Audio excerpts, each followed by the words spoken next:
Hello' গাইছ আপোনালোকক পুনৰ স্বাগতম জনাইছোঁ মোৰ অন্য এটা ভিডিঅ'লৈ তো অকণমানো পলম নকৰি বলক আজিৰ এই ভিডিঅ'টো আমি আৰম্ভ কৰোঁ। আমি সকলোৱে জানো তাজমহল আৰু তাজমহল ক'লে আমাৰ মনত আহে প্ৰেম অৰ্থাৎ লাভ আৰু সেয়াই মই আজি শ্বাহজাহান আৰু মমতাজৰ জীৱনৰ কিছু নজনা কথা ক'ম আৰু ভিডিঅ'টো আপোনালোকে শেষলৈ চাই নিশ্চয় কমেণ্ট কৰিব শ্বাহজাহানে মমতাজক কিমান ভাল পাইছিলে।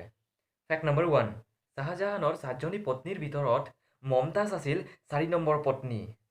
ফেক্ট নম্বৰ 2, আপোনালোকক মই কৈ দিওঁ মমতাজৰ প্ৰথম পতি নাছিল শ্বাহজাহান, সেয়াই শ্বাহজাহানে মমতাজৰ প্ৰথম পত্নীক মাৰি পেলাই নিজে ছেকেণ্ড টাইম বিয়া কৰি লয়। ফেক্ট নম্বৰ 3, মমতাজে তেওঁৰ 14 ডেলিভাৰীত মৰি যায় অৰ্থাৎ 14বাৰ ডেলিভাৰীতে মৰি যায়। ফেক্ট নম্বৰ 4, মমতাজৰ মৰাৰ পিছত শ্বাহজাহানে মমতাজৰ ছিষ্টাৰক মেৰি কৰি লয় অৰ্থাৎ বিয়া কৰি লয়। এনেকুৱা ইণ্টাৰেষ্টিং আৰু ভাল ফেক্ট জানিব আৰু শুনিবৰ বাবে আমাৰ চেনেলটোক ছাবস্ক্ৰাইব কৰক, লগতে লাইক শ্বেয়াৰ কমেণ্ট কৰক। আকৌ লগ পাম নেক্সট ভিডিঅ'ত। Till then take care, bye bye, tata, Jai Hind, Jai Aai Assam.